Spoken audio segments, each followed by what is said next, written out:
राम जी कृष्ण भगवान कैसे कैसे लीला हुई सब अधिकांश लोग जानते हैं, लेकिन कुछ बदलाव आए, कुछ सेवा की भाव मन में जागे। तो आज विश्राम दिवस में ये सबसे निवेदन है। एक तो जैसा मैंने एक दिन पहले भी कहा था, गौ व्रती बनिए, गाय के दूध, गाय के घी, गाय की चीज़ों से बनी हुई, गाय के जो पदार्थ है उनसे बने हुए प्रोडक्ट को ज़्यादा से ज़्यादा इस्तेमाल करिए। आजकल लोग समझ भी रहे हैं, धीरे धीरे जो ऑर्गेनिक थिंग्स हैं, ऑर्गेनिक चीज़ें उनकी ओर बढ़ रहे हैं। वो इसीलिए हैं जिससे गाय की महिमा बढ़े। यहाँ भी आपको सोनी जी हमारे भैया रोज़ बताते हैं बाहर स्टॉल पर गौ माता के प्रोडक्ट से, तो उन प्रोडक्ट से कोई पैसा अर्जित करना वो नहीं, और कितना हो जाएगा, उन प्रोडक्ट से कौन सा पैसा मिल जाएगा। लेकिन अगर वो प्रोडक्ट्स धीरे धीरे हम अपने जीवन में उपयोग करने लगेंगे तो उससे एक गाय जो दूध नहीं दे रही है, अब वो एक किसान के लिए बेकार हो गई। अब वो उस गाय को कत्ल खाने किसी को जाके बेच देगा, जो पैसा मिलेगा उसको घर ले आएगा और वो गाय वहाँ मारी जाएगी। इसलिए इस प्रोडक्ट्स बनाने का उद्देश्य यही है कि गाय का गोबर, गाय का मूत्र, गाय की जो जो चीज़ें, उनसे क्या क्या अच्छी चीज़ें बन सकती हैं, ये जब हम धीरे धीरे अपने रोज के जीवन में उपयोग करने लगेंगे तो वो जो गाय बेचारी जो मर रही है वो कहीं ना कहीं इनसे बच सकती है। यही उद्देश्य है। ये गौ माता के इन प्रोडक्टों का बनाना ये हमने ज़्यादा दिन से नहीं, कोई 6 महीना साल भर से ही शुरू किया, और उद्देश्य एक ही है कि इससे गाय की वैल्यू बढ़े। जितनी गाय की वैल्यू बढ़ेगी उतना गाय मरने, कटने से, कचड़ा खाने से बच सकती है। नहीं तो आज की दशा आप देखोगे, हमारा ये जो अस्पताल है, आप कभी वहाँ आओ वृंदावन की तरफ तो आइए उसमें और देखिए, ऐसा कोई पत्थर हृदय होगा जो उन गायों को देख करके उनकी आंखें भीगे ना। इतनी दशा गौ माता की खराब है। एक तो बीमारी, कोई रोग, कैंसर हो गया, हर्निया हो गया, प्लास्टिक जमा हो गई, या बछड़े एक्सीडेंट में एक पाँव कट गया, किसी के दोनों पीछे के कूल्हे टूट गए, किसी के चारों पाँव ही टूटे पड़े हैं, ना उठ सकता है ना खा सकता है। खाने तक के लिए भी उनको गौ सेवकों को हाथ से जाके खिलाना पड़ता, पानी हाथ से पिलाना पड़ता है, वो पीने के सामर्थ्य में भी वो नहीं होते। और बीमारी से कहीं कोई बच भी जाता है थोड़ा बहुत, तो क्रूरता इतनी भयानक है। कोई गाय घुस गई खेत में, कोई बैल घुस गया, भाला मार दिया, किसी ने गोली मार दी, किसी ने गाय हमारे इसमें न घुसे खेत में तेजाब डाल दिया, ऊपर एसिड डाल दिया। अब बताइए, क्या ये दैत्य नहीं है? ये कर्म जो कर रहे हैं क्या वो राक्षस नहीं है? सेवा तो दूर की बात रही, आप इतना कष्ट गौ माता को दे रहे हैं कि उनमें गोली मार रहे हैं, भाला मार रहे हैं, तेजाब डाल रहे हैं। तो ये सब का दायित्व, मैं बार बार कहती हूँ, कोई एक संस्था, एक व्यक्ति ये सोचे कि हम भारत की सब गायों को बचा लेंगे तो बड़ा मुश्किल काम है।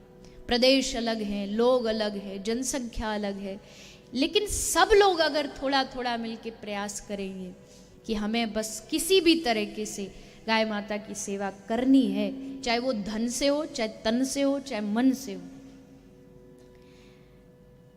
घर का पहला भोजन, घर की पहली रोटी गौ माता को प्रदान करिए।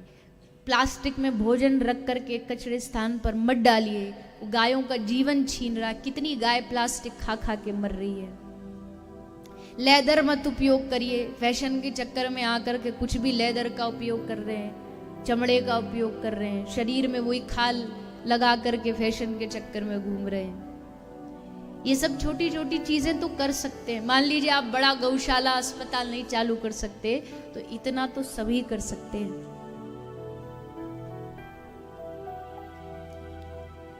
तो सब सेवा का संकल्प यहाँ से लेकर के जाइएगा। आज 7वें दिन ये हम सब, आपके आसपास नागपुर में बहुत सारी गौशाला होंगी, जरूर होंगी, वहाँ जाइए। जाके कोई जन्मदिन है, बच्चों को लेकर के जाइए। छोटे छोटे बच्चों को गाय से प्रेम करना सिखाइए। जैसे आजकल के बच्चे, कोई पशु दिखता है, कुत्ता दिखता है, बोले कितने खुश हो जाते हैं, वैसे उनको गाय को दिखाइए, गाय का बछड़े को दिखाइए, ताकि उनको देख के उनके मन में प्रेम जागे। शहर के बच्चे आते हैं हमारे अस्पताल में, गाय से ऐसे डरते हैं जैसे हमारा कुछ शेर देख लिया हो। बड़ों बड़ों को गाय को भोजन खिलाना नहीं आता, चारा रोटी कैसे खिलाते हो, ले जाएंगे हाथ से वो रोटी खिलाएंगे, गाय हाथ खा जाएगी, फिर रोते रोते आते, पता ही नहीं कैसे गाय की सेवा। अरे हाथ पर रोटी रखिए, उस पर गुड़ रखिए, हथेली पर आप रख के वो खड़े हो जाओ, गौ माता अपने आप पूरा वो रोटी ले लेगी और रोटी के साथ साथ जीभ से पूरी हथेली चाट लेगी। लोग कहते हैं ना भाग्य की रेखाएं बदलनी है, कहीं जाने की जरूरत नहीं, तुम गाय को रोज रोटी खिलाओ, वो चाट चाट के तुम्हारी सब भाग्य की रेखाएं बदल देगी। बीमारियां बढ़ रही, बीमारी का निदान भी गाय, कितने सारे इस पर एक्सपेरिमेंट हुए, गाय के पीठ पर हाथ फेरोगे बीपी थोड़ा सा कम रहेगा, आसपास गाय रहती है तो उसके वातावरण में जो कीटाणु होते वो नष्ट हो जाते, गाय के गोबर का यज्ञ करोगे तो उससे वातावरण शुद्ध होता है, कितने सारे फायदे हैं, गिनाने लग जाओ तो 7 और दिन निकल जाएंगे। इसलिए सबसे मेरा भाई यही निवेदन है कि थोड़ा थोड़ा, कहते हैं ना साथी हाथ बढ़ाना, सब एक दूसरे का हाथ पकड़ के गौ माता की रक्षा के लिए संकल्पित होकर आगे बढ़ेंगे तो गौ माता की सेवा भी होगी और गौ माता की रक्षा भी होगी। तो इसी निवेदन के साथ आइए आज के कथा प्रसंग की ओर। कथा प्रसंग में जो शेष प्रसंग बचे हुए हैं उनका हम सब दर्शन श्रवण पान करेंगे। कल भगवान के विवाह का हमने चरित्र सुना। भगवान श्री कृष्ण ने प्रथम विवाह किया है विदर्भ की राजकुमारी रुक्मणी जी के साथ। तो एक नज़र से देखें तो ठाकुर जी आपके दामाद जी भी हुए, क्योंकि महाराष्ट्र की भूमि अमरावती की ही रुक्मणी जी हुई हैं और ठाकुर जी यहाँ आए, रुक्मणी जी का हरण करके लेकर के गए हैं। द्वारिका में फिर विधिवत विवाह हुआ है। रुक्मणी जी के प्रथम पुत्र हुए श्री प्रद्युम्न महाराज, उनके पुत्र हुए अनिरुद्ध, जिन्होंने बाणासुर की पुत्री उषा के साथ विवाह किया है। भगवान श्री कृष्ण की दूसरी पटरानी हुई है देवी जामवती जी। जामवंत महाराज जो राम जी की सेना में थे, उन्हीं जामवंत महाराज जी की बेटी है जामवती जी, उनके साथ भगवान ने विवाह किया है। भगवान की तीसरी पटरानी है सत्यभामा जी, जो पृथ्वी का अवतार है, इनके साथ भगवान ने विवाह किया। चौथी पटरानी है कालिंदी यमुना महारानी। पांचवी है मित्रविंदा, छठवीं रानी है सत्या, नग्नजीती भी उनका नाम है। सातवीं रानी भद्रा हुई और आठवीं रानी भगवान की लक्ष्मणा हुई। तो ये भगवान की 8 मुख्य रानियां हैं। 16,100 रानी, 16,100 कन्याएं थीं, जिनको एक भौमासुर नामक दैत्य ने बंदी बना रखा था और सोचा कि जब ये 1,00,000 कन्याएं हो जाएंगी तब इनके साथ ब्याह करूंगा। लेकिन इन सब कन्याओं ने मनी मन भगवान का आवाहन किया, मनी मन भगवान को पुकारा, तो भगवान ने आके भौमासुर के साथ युद्ध किया, उसे हराया, सब कन्याओं को मुक्त कर दिया, सबको आदेश दिया अपने अपने घर चली जाओ। पर सबने निवेदन किया कि ना ना प्रभु, अब हम संसार योग्य बची नहीं, क्योंकि संसार वालों को प्रश्न उठाने में जरा समय नहीं लगता, उंगली उठाने में, इसलिए आप हमारे एकमात्र आश्रय हो, आप हमें स्वीकार करो। भगवान ने इनको स्वीकार किया। 16,108 भगवान के विवाह हुए।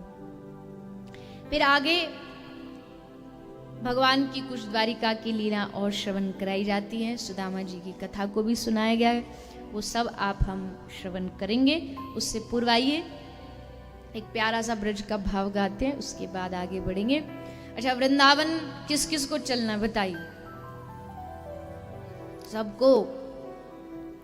अब आपको कैसे लेके जाएं, हम ही नहीं जा रहे हम जाते कल तो ले जाते, पर अब अगली कथा करके जाना है, फिर अगली करके जाना, फिर जाएंगे, फिर आना आप सब। पर सीधी सी बात है भैया, वृंदावन आने के लिए निवेदन करना पड़ता है ठाकुर जी से, और ठाकुर जी से भी ज्यादा राधा रानी से। तो भगवान से यही प्रार्थना करिए, राधा रानी से यही प्रार्थना करिए कि हे प्रभु, हमें वृंदावन बुलाइए, अपने ब्रज का वास कराइए, क्योंकि सुना है ब्रज के वास के बिना आपको प्राप्त करना बड़ा मुश्किल है। इसलिए ऐसी कृपा करिए कि हम आपके उस श्री धाम में आ जाएं, उस वृंदावन में आ जाएं, आपका दर्शन करें और आप हम पर अपनी करुणा करो। ये भाव रखते हुए आइए सभी भगवान से निवेदन करें। यही भगवान से आज कथा के विश्राम दिवस में मांगिए कि हे प्रभु ब्रज का वास मिले, क्योंकि जिनसे हम संबंध बनाना चाहते हैं, जिनसे हम प्रेम करना चाहते हैं, उनके बारे में जानना जरूरी है और उनके बारे में उन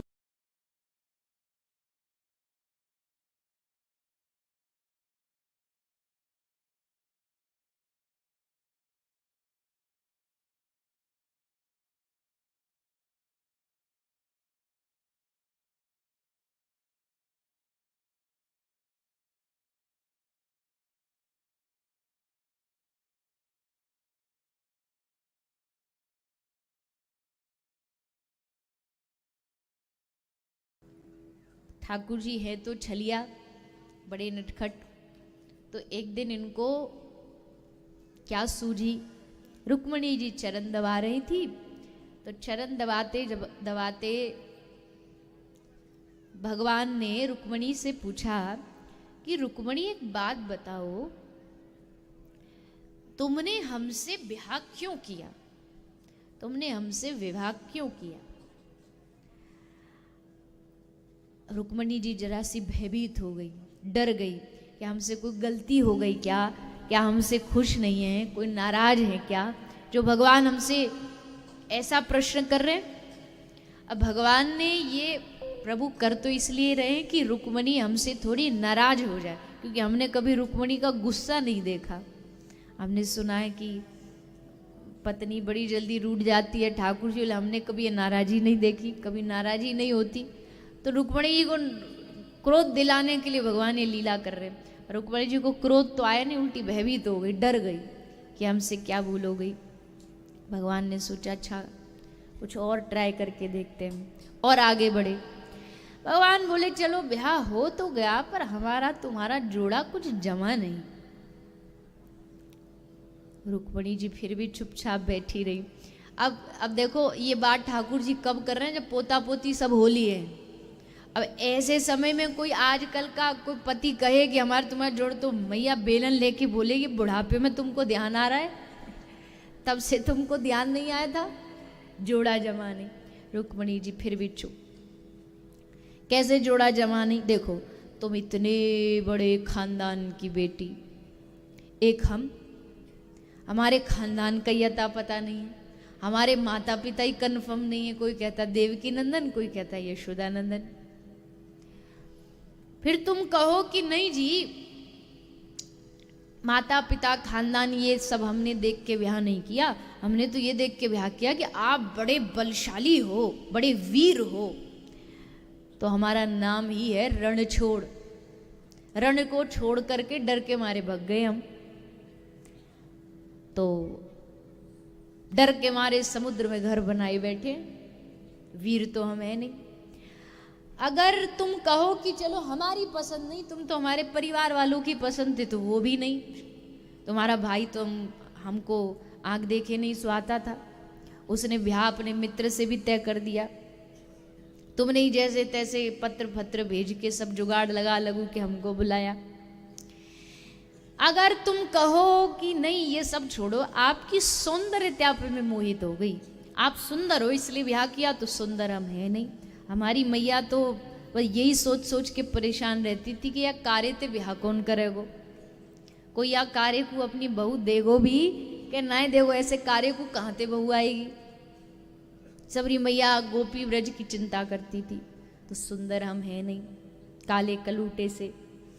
अगर तुम कहो कि नहीं प्रभु आप तो नहीं, पर आपको चाहने वाले, आपको भजने वाले बड़े अच्छे अच्छे सेठ साहूकार होते, तो रुक्मणी वो भी नहीं, क्योंकि मुझको भजने वाले तो बेचारे झांझ मजीरा लेके 2 सूखी रोटी खा के मांग के खाने वाले बाबा जी होते, कोई बड़े सेठ साहूकार नहीं होते। अब ठाकुर जी सोचे अब नाराज होगी, अब गुस्सा होगी, पर रुक्मणी जी दबाती रही चल। ठाकुर जी बोले अब भी कोई असर नहीं हुआ। तो भगवान ने फिर अगला तीर छोड़ा। भगवान बोले चलो कोई बात नहीं, जो हो गया सो हो गया, गलती किसी से भी हो जाती है, अभी भी समय है।